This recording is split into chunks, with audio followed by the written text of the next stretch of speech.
This is a collaboration here between Smock and Spyderco, and I mean, they got it done. They did an amazing job here with this guy. So as far as opening, you got the flipper right here. So it is a flipper, which is again very interesting that you can flip open the Spyderco, because most Spydercos, right, don't have a flipper. Although with this one, you have a good indentation there. The Spidey hole is a little bit smaller, so that helps quite a bit, and it doesn't stick out as much. Hello and what is going on, guys? Welcome back to the channel. My name is Miguel and you are watching Miguel EDC, where we talk everything EDC gear. Today we're going to be reviewing this guy right here. Boom, the Spyderco Smock. This guy has been a tank of a knife. I've been so happy to EDC this thing. I kind of fell in love with this thing the second I saw it, and I just can't wait to share my experience with you guys. So if you guys are ready, I'm ready. Let's get into it. Here we go. Let's do a quick size comparison just to give you guys an idea. Here it is compared to the brother, the Spyderco PM2, another Spyderco knife, of course, very popular, very well known. Here it is, the Para 3 as well. Yeah, this guy's gonna be in the medium to large range, right? There's gonna be a large knife right there for sure, no doubt about that, right? It's gonna be probably just as large, yeah, just as large as a PM2, and it's a very slim, very elegant design. I often say that this is my gentleman knife right here. If I had to gentleman carry some sort of knife right now out of my whole arsenal collection of knives, this is it right here for the time being. I mean, this thing is just so elegant, so good looking, very slim. All right, that being said, let's compare it to some other knives as well, just to kind of give you guys an idea. Let's check next to the Demko brothers. Here's the Demko 80-20.5 on the shark's foot blade. Here's the clip point, right? Yeah, this guy's gonna be just a little bit longer, right? Again, we have what, more handle. The handle is a little bit longer right there. Yeah, if you really take a look at it right there, that's what we're working with. Here it is next to the Sencut brothers, right? What we got going on from Sencut, we got the Saxy and we have the Crawley right here. So yeah, very comparable, since again, both of these are also medium to large knives. Probably the Crawley in lengthwise is gonna be the closest, right? The Crawley has a longer handle than the Saxy does, right? So that sort of also gives you a good idea right there. Boom. And last but not least, of course, we got the Ontario Wrap Model 1 and Wrap Model 2. I gotta say, up until this point, there are very few knives that actually match the Ontario Wrap Model 1 on how big, right, this knife is. The Smock comes very close. It is a little bit shorter in handle. It is a little bit shorter in blade as well. Of course, the Wrap Model 2 is the, smaller brother, so it's definitely gonna be medium to small knife. But at least, if you have one of these knives, it kind of sort of gives you an idea of what we're dealing with right there. What do we got going on with this guy, this amazing, beautiful Spyderco looking thing here? So this is a Taiwan made Spyderco. It is a Smock design. I don't know if you guys recall from the unboxing, I had no clue what that was all about right there. It also has this ghost looking gear right here. I'm not very Spyderco savvy to be able to tell exactly what that gear is or what it means, but I'm sure I'm going to do my research by the time I do the review and let you guys know what that's all about. But yeah, I am happy to report that logo right there is the Smoke. Bruh. Not Smoke. See, that keeps happening to me every time I try to say this knife's name. It's not Smoke, it's the Smock. Smock. All right, and that is the Smock design logo right there. I got a chance to research that. Smock designs, I mean, the knives are beautiful. They all sort of have the same design language with the 3 holes, sort of the savage looking blade right here. It is just an amazing, I guess you could call it a Warncliffe, sort of. Yeah, Warncliffe design, somewhat of a drop point. You guys be the judge. I'm not a blade shape design guru, but you kind of get the idea. But yeah, Smock designs are beautiful. This is a collaboration here between Smock and Spyderco, and I mean, they got it done. They did an amazing job here with this guy. So a quick carry profile on this guy. Let's keep it on the right hand. So here it is next to the Ontario Wrap Model 1, right? It is a Wrap Model 1. It's going to be just a little bit thicker right there. Here it is next to the Ontario Wrap Model 2, and the Model 2, of course, is going to be a little bit thinner. Obviously, it is a smaller knife if I can keep my hands from shaking. Here is the Sencut Crawley. All right, that's going to be a little bit thicker right there. All right, the Crawley right here, that's going to be the same, right? Same for the Crawley and the Saxy, right? They have liners and they have micarta scales, so they're a little bit thicker. Demko 80-20.5, regardless of blade, right? They are going to be a little bit slimmer, right? Just because of the liners with the Gribery scales right there. And last but not least, we have the Para 3, right? Very comparable to the Para 3, right? Might be very similar right there.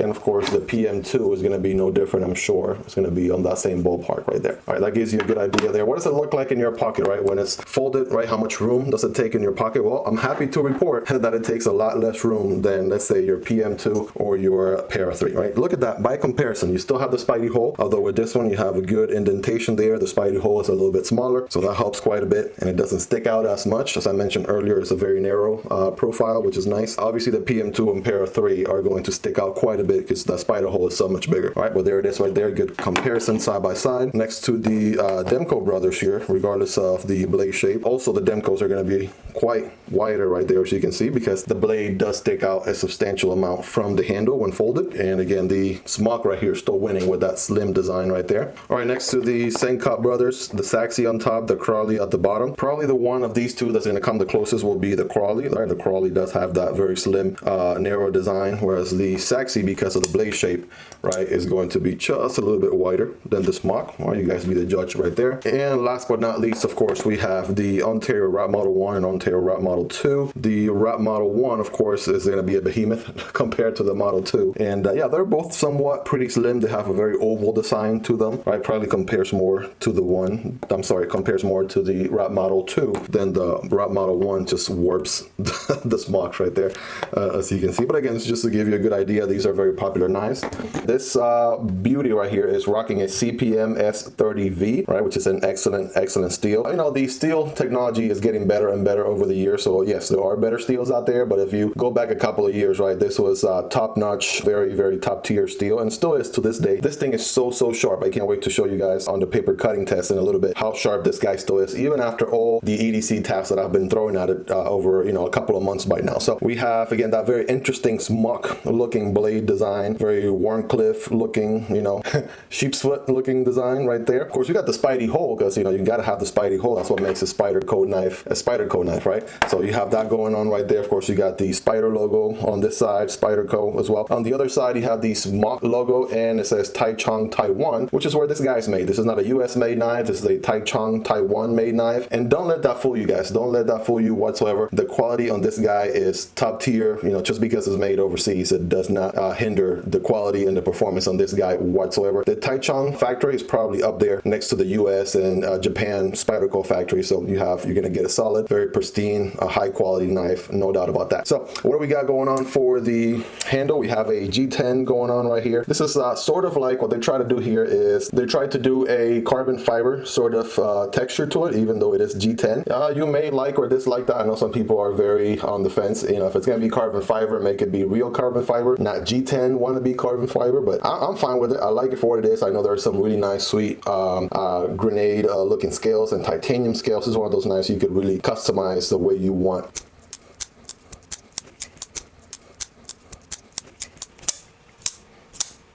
So I kind of developed this own way of deploying the knife, where if you kind of move your wrist down and push the button, that's the only way to sort of open it, because you can't open it right like you typically would open a button lock. To give you a perfect example right here, the Crawley is a button lock, so I could open it like this with the button, right? Flick of the wrist all day, every day, right? Same deal with, let's say, the Civivi Elementum button lock, right? Obviously that's a button only deployment, right? So you have to use a button to deploy. This one is not a button lock in that sense. You know, I can't push the button and open it that way. So the only way I found after just playing around with this guy that you can open it is just moving your wrist down like this. Make sure you don't let go of the knife, and then just pushing the button, right? Just like that. So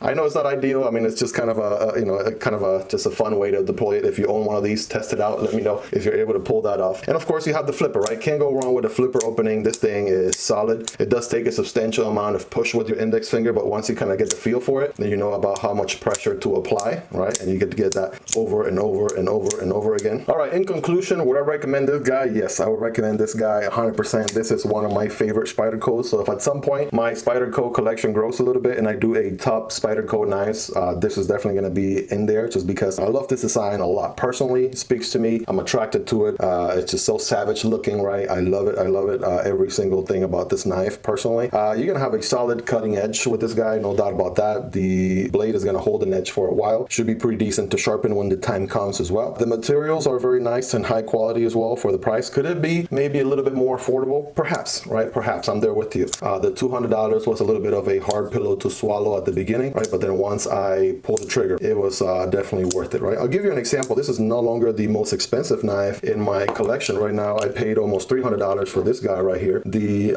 exoskeleton from Riyadh, and this guy is a full-on gravity knife in titanium with black micarta, right? So I mean, there are knives that you're going to be willing to pay a little bit more just because you like what they bring to the table, the materials, the design, things like that. By the way, I'm EDCing this guy so I can do a review here in the near future. That being said, guys, if I missed anything, let me know in the comments. If you have any questions questions on anything that you would like to be answered, please let me know down below. I'll be hanging out in the comments. If there's anything I can answer for you, or perhaps I missed in the review, I'll be happy to answer those questions for you down there. That being said, guys, by the time you are done watching this video, right, if you made it to the end, by the way, you're the real MVP. Chances are the review from the Ria XOM is going to be ready, right? If that's the case, I'm gonna put a card right here for you. Go ahead and check it out. Let me know what your thoughts are. Thank you so much for sticking to the end, guys. You are all the real MVPs. I'll see you next time. Take care and have a wonderful day. Peace.